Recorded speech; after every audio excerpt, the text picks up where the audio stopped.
جو بھی حضرت محمد مصطفیٰ صلی اللہ علیہ وآلہ وسلم اور حضرت ابوبکر صدیق کو پکڑ کر لائے گا یا ان کا پتہ دے گا تو اسے ایک قتل کی دیت کے برابر انعام دیا جائے گا۔ اس وقت قتل کی دیت 100 اونٹ ہوا کرتا تھا، تو 100 اونٹ کا انعام سن کر کفار قریش ادھر ادھر پھیل گئے۔ کفار کا ایک گروہ جب غار سور کے دہانے پر آ پہنچا تو حضرت ابوبکر صدیق نے یہ ڈر محسوس کیا کہ اگر یہ کافر آپ صلی اللہ علیہ وآلہ وسلم کو دیکھ لیں تو نقصان پہنچائیں گے۔ تو اس ڈر کو بانپتے ہوئے حضور صلی اللہ علیہ وآلہ وسلم نے حضرت ابوبکر صدیق سے کہا، ابوبکر غم نہ کرو، اللہ تعالیٰ ہمارے ساتھ ہے۔ تو اس کے بعد پھر کفار کا وہ گروہ جو ہے وہ واپس آ گیا، اور حضور صلی اللہ علیہ وآلہ وسلم حضرت ابوبکر صدیق کے ساتھ 3 دن غار سور میں رہنے کے بعد جب مدینہ کی طرف رخت سفر باندھا تو چلتے چلتے راستے میں ایک مقام پر حضرت ابوبکر صدیق رضی اللہ تعالیٰ عنہ نے جب پیچھے مڑ کے دیکھا تو کوئی شخص تیز رفتاری سے اپنے گھوڑے کو دوڑاتا ہوا ان کی طرف آ رہا ہے۔ حضرت ابوبکر صدیق نے حضور صلی اللہ علیہ وآلہ وسلم کو اس بات کی اطلاع دی تو آپ صلی اللہ علیہ وآلہ وسلم نے کہا آنے دیں۔ جب وہ قریب آیا تو اس کے گھوڑے کو ٹھوکر لگی اور وہ زمین پہ گر گیا۔ وہ سراقہ بن مالک تھا جو 100 اونٹوں کے لالچ میں حضور صلی اللہ علیہ وآلہ وسلم اور حضرت ابوبکر صدیق کا تعاقب کر رہا تھا۔ پھر گھوڑے پہ چڑھا، پھر جب دوڑا آپ صلی اللہ علیہ وآلہ وسلم کے قریب آیا تو اس کے گھوڑے کے اگلے پاؤں گھٹنوں تک زمین میں دھنس گئے اور سراقہ بن مالک پھر زمین پر گر گیا۔ اس وقت اس پر خوف طاری ہو چکا تھا، وہ کانپتا ہوا اٹھا اور حضور صلی اللہ علیہ وآلہ وسلم کی خدمت میں آ کر معافی مانگی، قریش کا سارا پلان آپ صلی اللہ علیہ وآلہ وسلم کو بتایا، اور آپ صلی اللہ علیہ وآلہ وسلم سے جاتے ہوئے امان طلب کی اور درخواست کی کہ حضور آپ مجھے امان لکھ کے دیں۔ تو اس طرح حضرت محمد مصطفیٰ صلی اللہ علیہ وآلہ وسلم کے حکم سے حضرت ابوبکر صدیق کے غلام نے چمڑے کے ایک ٹکڑے پہ اس سراقہ بن مالک کو اس وقت امان لکھ کے دی۔ سراقہ واپس آ گیا اور حضور صلی اللہ علیہ وآلہ وسلم حضرت ابوبکر صدیق کو لے کے مدینہ کی طرف چل دیے۔ چلتے چلتے مدینہ کے قریب جب پہنچے تو وہاں پہ ایک جھونپڑی تھی۔ آپ صلی اللہ علیہ وآلہ وسلم جھونپڑی میں گئے اور وہاں ایک بوڑھی عورت تھی جس کا نام تھا ام معبد۔ ام معبد سے آپ نے اجازت طلب کی کہ کیا آپ کی جھونپڑی میں ہم کچھ دیر آرام کر سکتے ہیں؟ اس نے کہا ہاں آپ کر سکتے ہیں آرام۔ آپ جب آرام کرنے گئے اندر بیٹھ گئے تو اس عورت سے کہا کہ کیا آپ کے گھر میں کھانے کے لیے کچھ ہے؟ تو اس نے منفی میں سارا لایا۔ آپ صلی اللہ علیہ وآلہ وسلم نے فرمایا کہ یہ جو آپ کے گھر کے ساتھ بکری باندھی ہوئی ہے، اگر آپ کی اجازت ہو تو میں اس کا کچھ دودھ دو لوں۔ اس عورت نے کہا کہ یہ بکری تو بیمار ہے، ریوڑ کے ساتھ بھی نہیں جا سکی، یہ دودھ نہیں دیتی، ایک عرصہ ہوا ہے ہم نے اس سے دودھ حاصل نہیں کیا۔ تو آپ صلی اللہ علیہ وآلہ وسلم نے کہا آپ اجازت دیں تو میں خود اس کا دودھ نکال لیتا ہوں۔ تو اس عورت نے کہا کہ ہاں اجازت ہے لیکن یہ دودھ نہیں دے گی۔ تو آپ صلی اللہ علیہ وآلہ وسلم ایک برتن لے کے دودھ دونے بیٹھ گئے، تو وہ برتن جب بھر گیا آپ صلی اللہ علیہ وآلہ وسلم نے ایک اور برتن مانگا، وہ بھی بھر گیا۔ اس طرح کرتے کرتے اس گھر میں جتنے بھی برتن تھے وہ سب دودھ سے بھر گئے۔ وہ دودھ آپ صلی اللہ علیہ وآلہ وسلم نے بھی پیا، آپ صلی اللہ علیہ وآلہ وسلم کے ساتھ حضرت ابوبکر صدیق رضی اللہ تعالیٰ عنہ نے بھی پیا، اور باقی کا دودھ اسی ام معبد کے گھر میں چھوڑ کے آپ مدینہ کی طرف چل دیے۔ ان دنوں مدینہ والے روزانہ مدینہ سے باہر آ کر حضور صلی اللہ علیہ وآلہ وسلم کی آمد کا انتظار کرتے تھے کہ آپ صلی اللہ علیہ وآلہ وسلم تشریف لائیں گے، آپ کا استقبال کریں گے، آپ کے دائی اور سپاہی بنیں گے، آپ صلی اللہ علیہ وآلہ وسلم پر جان نچھاور کریں گے، لیکن وہ ہر روز مایوس ہو کر لوٹ کر واپس چلے جاتے۔ اس دن جب وہ مایوس ہو کر واپس لوٹ چکے تھے، اچانک جب آپ صلی اللہ علیہ وآلہ وسلم مدینہ کی سرزمین پر جلوہ افروز ہوئے تو ایک یہودی نے دور سے آپ کو دیکھ لیا اور آپ صلی اللہ علیہ وآلہ وسلم کو پہچانتے ہوئے اپنے کلہ کے اوپر چڑھ گیا۔ وہاں سے جا کے آواز دی کہ اے لوگو، جس کے انتظار میں آپ روزانہ مدینہ سے باہر جاتے تھے وہ شخصیت آ چکی ہے، 14ویں کا چاند طلوع ہو چکا ہے۔ تو اس کے بعد مدینہ منورہ کے جتنے بھی لوگ تھے وہ باہر نکل آئے حضور صلی اللہ علیہ وآلہ وسلم کے استقبال کے لیے۔ عورتوں اور بچوں نے گھروں کی چھتوں پہ چڑھ کے حضور صلی اللہ علیہ وآلہ وسلم کی شان میں کلمات پڑھنا شروع کیے۔ تو اس طرح مدینہ پہنچنے پر حضور صلی اللہ علیہ وآلہ وسلم کا والہانہ استقبال کیا گیا۔ تو عزیز طلبہ، آئیے اب ہم اس سبق میں موجود جو مشکل الفاظ ہیں ان کی طرف چلتے ہیں اور دیکھتے ہیں ان کے معنی کیا ہے۔ تو سب سے پہلا جو لفظ ہے وہ ہمارے پاس جنکار۔ جنکار کا مطلب ہوتا ہے آواز، وہ آواز جو دو یا دو سے زیادہ چیزوں کے ٹکرانے سے آپس میں آتی ہے اسے جنکار کہا جاتا ہے۔ جس طرح تلواریں آپس میں ٹکرائیں تو ان کی جو آواز نکلے گی وہ جنکار ہوگی، اسی طرح جب چوڑیاں آپس میں ٹکراتی ہیں تو وہ آواز بھی جنکار کہلاتی ہے۔ تو جنکار کا مطلب جو ہے وہ ہم یہاں لکھیں گے ٹکرانے کی آواز۔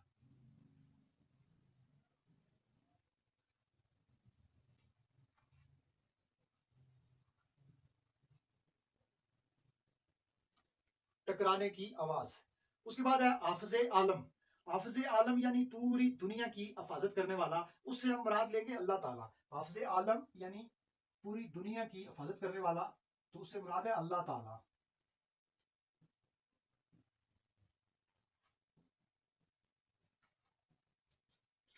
اس کے بعد ہے دار الامان، اس کا مطلب لکھیں گے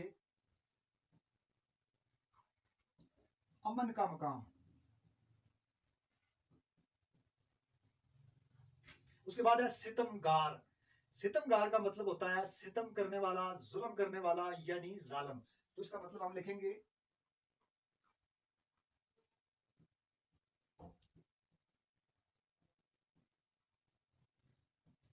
ستم کرنے والا اور ظالم۔ اس کے بعد ہے ہدف، ہدف کا مطلب ہوتا ہے نشانہ، تو ہم اس کا مطلب درج کرتے ہیں نشانہ۔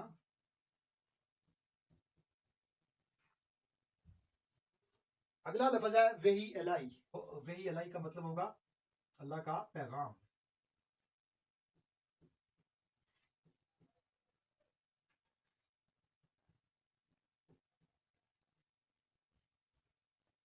اس کے بعد ہے رائیں، رائیں رائے کی جمع ہے جس کا مطلب ہوتا ہے تجویز، اور رائیں کا مطلب ہم لیں گے تجویزیں۔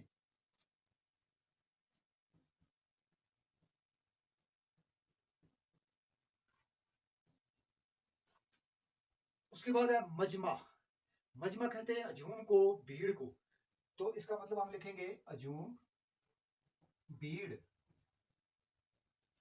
اس کے بعد ہے آل ہاشم، آل کہتے ہیں اولاد کو اور ہاشم نام ہے، آل ہاشم یعنی ہاشم کی اولاد، تو ہم یہاں درج کریں گے ہاشم کی اولاد۔ اور اس کے بعد ہے اخیر رائے، اخیر یعنی آخری اور رائے تجویز یعنی اتنی تجویز، آخری تجویز، تو ہم لکھیں گے آخری تجویز۔ اس کے بعد ہے آستانہ، آستانہ کہتے ہیں ٹھکانہ، دربار، گھر، بیٹھنے کی جگہ، رہنے کی جگہ، تو ہم اس کا مطلب لکھیں گے ٹھکانہ،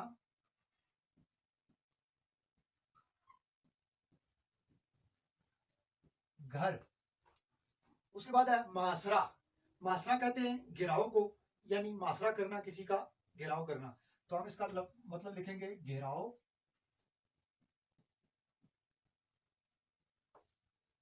اس کے بعد ہے معیوب، معیوب کہتے ہیں غلط کو، غیر معیاری کو، تو ہم یہاں لکھ دیں گے غلط۔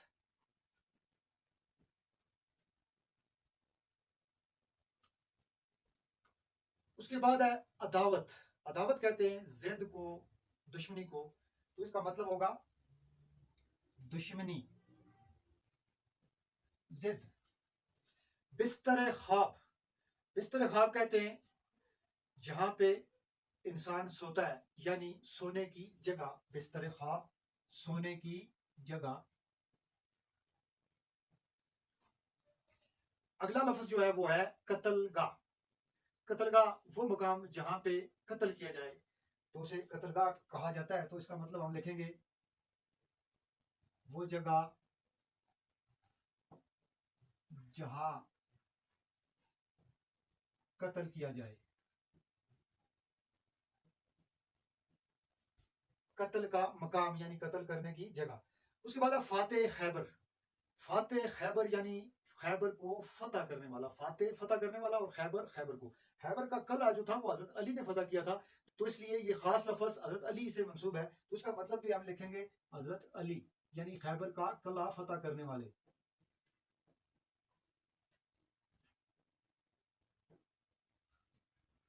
اس کے بعد ہے فرش گل، فرش گل کا مطلب ہوتا ہے پھولوں کا بچھونا، پھولوں کا فرش، پھولوں کا بستر، تو ہم اس کا مطلب لکھیں گے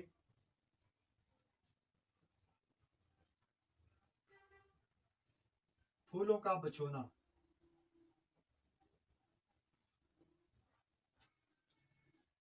اس کے بعد ہے پوشیدہ، پوشیدہ کا مطلب ہوتا ہے چھپا ہوا، مخفی، تو ہم اس کا مطلب لکھیں گے چھپا ہوا۔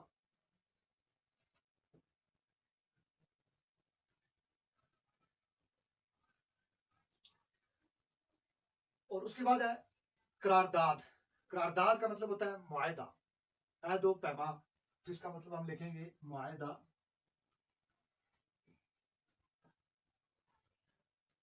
اور اس کے بعد آتا ہے لفظ بوسہ گائے خلائق، بوسہ گائے خلائق کا مطلب ہوتا ہے وہ جگہ جہاں لوگ بوسہ لیتے ہوں، تو ہم یہاں اس کا مطلب لکھیں گے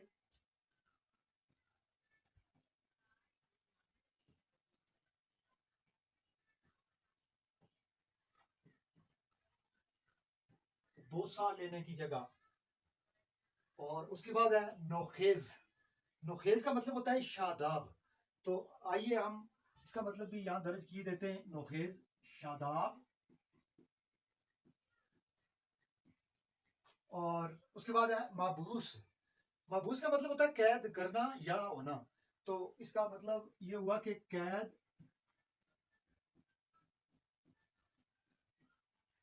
کرنا یا ہونا. اور اس کے بعد ہے آہٹ. آہٹ کا مطلب ہوتا ہے ہلکی سی آواز, قدموں کی چاپ. تو ہم یہاں لکھیں گے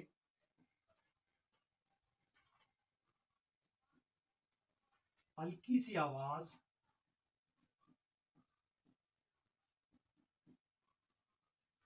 قدموں کی چاپ.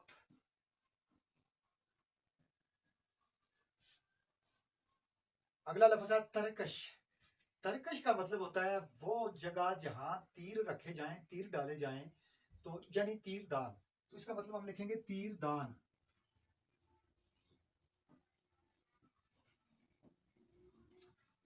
اس کے بعد ہے گرام بہا.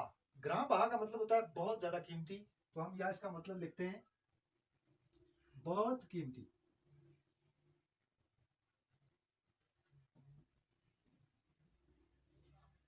اگلا لفظ ہے مقرر. مقرر کا مطلب ہوتا ہے دوبارہ, دوبارہ آنے والا. تو اس کا مطلب ہم لکھیں گے دوبارہ. اس کے بعد ہے فرمان امن. تو اس کا مطلب بنا سلامتی کا حکم, امن کا حکم. تو ہم لکھیں گے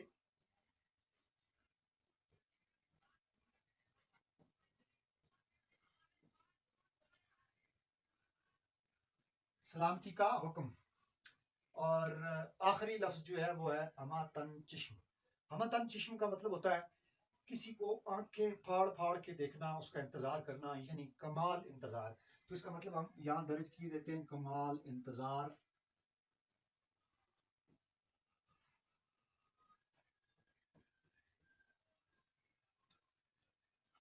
عزیز طلبہ, امید ہے اس سبق میں موجود مشکل الفاظ کے معنی بھی آپ کو اچھی طرح ذہن نشین ہو گئے ہوں گے. آخر میں اس سبق کو ایک بار ترتیب کے ساتھ دہرائے دیتے ہیں.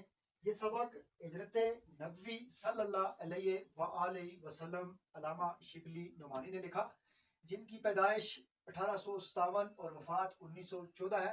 ان کی جائے پیدائش جو ہے وہ ضلع اعظم گڑھ گاؤں بندول بھارت میں ہے. والد کا نام شیخ حبیب اللہ ہے, اور ان کو جو خطاب ملا انگریزی حکومت کی طرف سے وہ ہے شمس العلماء کا خطاب. اور ترکی حکومت نے جو انہیں تمغہ دیا وہ ہے تمغہ مجیدیہ.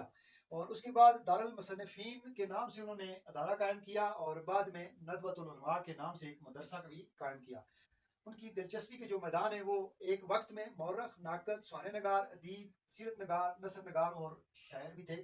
اور ان کی تصانیف جو ہیں وہ سیرت النعمان, الفاروق, المامون, الغزالی, سوانح مولانا روم, مثنوی صبح و امید, موازنہ انیس و دبیر, دیوان شبلی اور سیرت النبی صلی اللہ علیہ وآلہ وسلم شامل ہیں.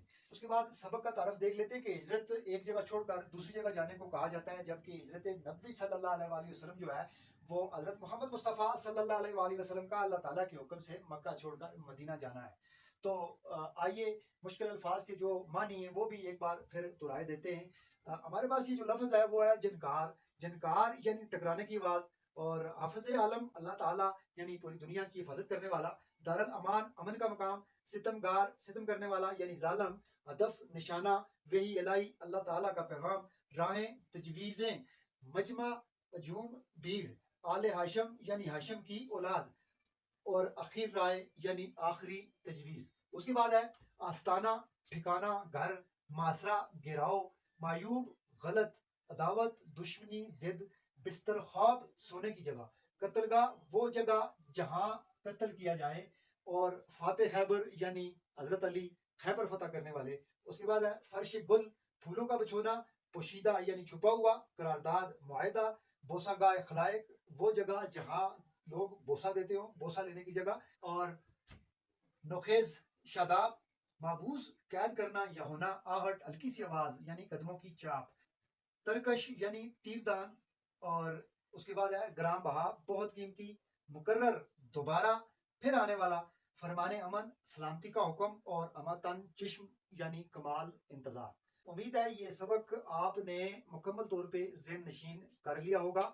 آئندہ لیکچر میں ہم اس سبق کی مکمل مشق اور اس کا جو خلاصہ ہے وہ دیکھنے کی کوشش کریں گے۔ دیجیے اجازت، اللہ نگہبان۔